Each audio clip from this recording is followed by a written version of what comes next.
আজকে রান্না দিয়ে আমার ভিডিও ফার্স্ট ব্লগ শুরু করলাম। আগের ভিডিওটাতে সবটা দেখাতে পারিনি, এই ভিডিওটাতে দেখতে থাকো বন্ধুরা। আলুগুলো ভালো করে কষিয়ে এবার ঝোল দিয়ে দিলাম, এগুলো দিয়ে মাছ ঝোল হবে।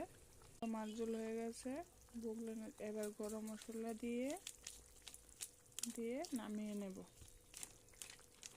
মাছের ঝোল, ঢেঁড়স ভাজা, ভাত, মাছের ডিম ভাজা আর মাছগুলো ভেজে রাখবো। রান্না শেষ, এবার বাসনগুলো ধুয়ে নেব। দিনের দেখো কি অবস্থা, দিন কি কালো করে রেখেছে, বৃষ্টি আসবে মনে হচ্ছে। ভালো লাগে না প্রতিদিন একই বৃষ্টি। পরিষ্কার করে নেব, মুছে নেব, ততক্ষণে গ্যাসটা একটু পরিষ্কার করে নিই।